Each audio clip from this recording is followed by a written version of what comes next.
ಚಳಿ ಬಿಡಿಸಿದ ಮೇಲೆ ಹೊರಬಂತು ಕನ್ನಡ. ಮೊನ್ನೆಯೆಲ್ಲ ಹಿಂದಿಯಲ್ಲಿ ಗಾಂಚಾಲಿ, ಗಾಳಿ ಬಿಡಿಸಿದ ಮೇಲೆ ಕನ್ನಡದಲ್ಲಿ ಕ್ಷಮೆ ಕೇಳಿದಂತಹ ಹಿಂದಿವಾಲ್ 9 ವರ್ಷದಿಂದ ಬೆಂಗಳೂರಿನಲ್ಲೇ ವಾಸ. ಕನ್ನಡ ಗೊತ್ತಿದ್ರೂ ಕೂಡ ಮಾತನಾಡದೆ ಡ್ಯಾಶ್ ಗಾಂಚಾಲಿ.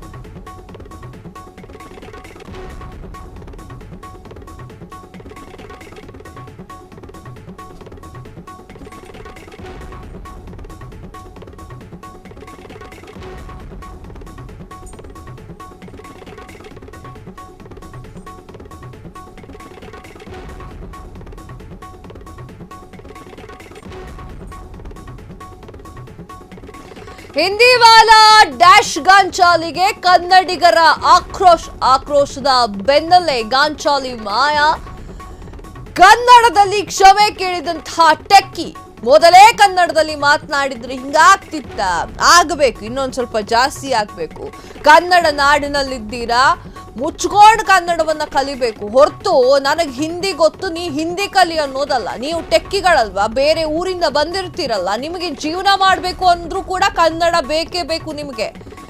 ಮೊನ್ನೆ ಆಟೋ ಚಾಲಕನಿಗೆ ದಬಾಯಿಸಿ ಗಾಂಚಾಲಿ, ಡ್ಯಾಶ್ ಗಾಂಚಾಲಿಯನ್ನ ತೋರಿಸಿದ್ದಂತಹ ನೀವು ಈಗ ಬರಬೇಕಾಯ್ತಾ? ಚಳಿ ಬಿಟ್ಟ ನಂತರ ಕನ್ನಡದಲ್ಲಿ ಮಾತು ಹೊರಗೆ ಬರ್ತಾ ಇದೆ. ಮೊನ್ನೆ ಎಲ್ಲ ಹಿಂದಿಯಲ್ಲಿ ಗಾಂಚಾಲಿಯನ್ನ ತೋರಿಸಿ ಅದಾದ್ಮೇಲೆ ಗಾಳಿ ಬಿಡಿಸಿದ ಮೇಲೆ ಕನ್ನಡದ ಮಾತು ಬರ್ತಾ ಇದೆ. ಕ್ಷಮೆ ಕೇಳಿದ್ದಾನೆ, ಕನ್ನಡದಲ್ಲಿ ಕ್ಷಮೆ ಕೇಳಿದ್ದಾನೆ ಹಿಂದಿವಾಲ್. ಅವರ ಒಂದು ಗಾಂಚಾಲಿ ಹೆಂಗಿದೆ ಅಂತ ನೋಡಿ. 9 ವರ್ಷದಿಂದ ಬೆಂಗಳೂರನ್ನೇ ಇದ್ದಾನಂತೆ, ಆತನಿಗೆ ಕನ್ನಡವೂ ಕೂಡ ಗೊತ್ತಂತೆ. ಆದ್ರೂ ಕೂಡ ಕನ್ನಡ ನಾಡಿನಲ್ಲಿ, ಅದರಲ್ಲೂ ಕೂಡ ಬೆಂಗಳೂರಿನಲ್ಲಿ ಹಿಂದಿ ಮಾತನಾಡ್ತಾ ಇದ್ದಾರೆ. 9 ವರ್ಷ ಆಗಿದೆ ತಾನೆ ಕರ್ನಾಟಕದಲ್ಲಿದ್ದು, ಕನ್ನಡ ಕಲಿಯೋಕೇನು? ಕನ್ನಡ ಗೊತ್ತಿದ್ರು ಕೂಡ ನನಗೆ ಕನ್ನಡ ಗೊತ್ತಿಲ್ಲ ಅಂತ ಹೇಳಿ ದಿಮಾಕು ತೋರ್ಸೋದು ಯಾಕೆ? ಕನ್ನಡ ಗೊತ್ತು ಅಂತ ಮಾತನಾಡ್ಲಿಕ್ಕೇನು? ಇಲ್ಲಿನ ಊಟ, ಇಲ್ಲಿನ ತಿಂಡಿ, ಇಲ್ಲಿನ ಉದ್ಯೋಗ ಅರಸಿ ಬಂದಿರ್ತೀರಾ, ಆದ್ರೂ ಕೂಡ ಡ್ಯಾಶ್ ಗಾಂಚಾಲಿಯನ್ನ ನೀವು ಬಿಡೋದಿಲ್ಲ. ಹಿಂದಿವಾಲನ ಗಾಂಚಾಲಿಯನ್ನ ನೋಡಿ ಕನ್ನಡಿಗರು ಆಕ್ರೋಶವನ್ನ ಹೊರಹಾಕಿದ್ರು.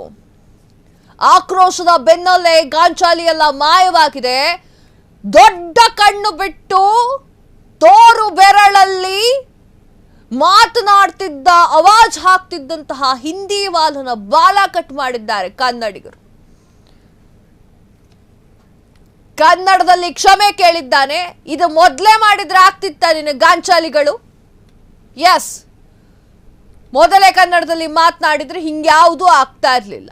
ಆತ ಗಾಂಚಾಲಿ ಬಿಟ್ಟು ಈಗ ಕನ್ನಡದಲ್ಲಿ ಮಾತನಾಡಿದ್ದಾನೆ. ಫಸ್ಟ್ ಆಫ್ ಆಲ್, ನನ್ನ ಸ್ಟೇಟ್ನಲ್ಲಿ ಇರುವ ಎಲ್ಲ ಕನ್ನಡಿಗರು ಹತ್ರ ಕ್ಷಮೆಯಾಚಿಸ್ತೀನಿ.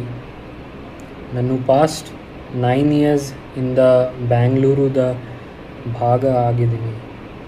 ಈ ಸಿಟಿ ಜೊತೆ ನನ್ನ ತುಂಬ ಸೆಂಟಿಮೆಂಟ್ಸ್ ಇದೆ. ಬ್ಯಾಂಗ್ಳೂರು ನನಗೆ ಜೀವನ ಕೊಡಿದೆ, ಅದಕ್ಕೆ ನಾನು ತುಂಬ ರೆಸ್ಪೆಕ್ಟ್ ಇದ್ದೀನಿ. ಬಿಕಾಸ್ ನನ್ನ ಅರ್ನಿಂಗ್ಸ್ ಕೂಡ ಊರಿಂದ ಬರುತ್ತೆ. ನನಗೆ ಬ್ಯಾಂಗ್ಳೂರು ತುಂಬ ಇಷ್ಟ. ನನ್ನ ಕರ್ನಾಟಕ ಅಸೋಸಿಯೇಷನ್ ಮತ್ತು ಅವರ ಸೆಂಟಿಮೆಂಟ್ಸ್ಗೆ ಏನು ತಪ್ಪಾಗಿ ಹೇಳಿದರೆ ಅದಕ್ಕೆ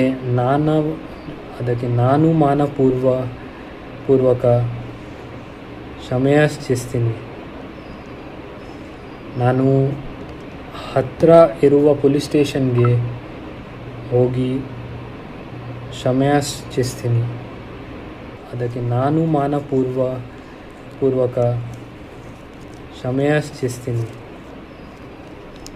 ನಾನು ಹತ್ತಿರ ಇರುವ ಪೊಲೀಸ್ ಸ್ಟೇಷನ್ಗೆ ಹೋಗಿ ಕ್ಷಮೆಯಾಚಿಸ್ತೀನಿ. ನಾನು ಎಲ್ಲಿದು ಬಗ್ಗೆ ರಿಗ್ರೆಟ್ ಇದೆ. ಮತ್ತು ಒಂದು ಹೀಟೆಡ್ ಕಾನ್ವರ್ಸೇಷನ್ನಲ್ಲಿ ಡ್ರೈವರ್ ಜೊತೆ ಆಗಿದ ಸಮಯದಲ್ಲಿ ಬಂದಿತ್ತು. ಅದನ್ನು ತಪ್ಪಾಗಿ ಹೇಳಿದರೆ ದಯವಿಟ್ಟು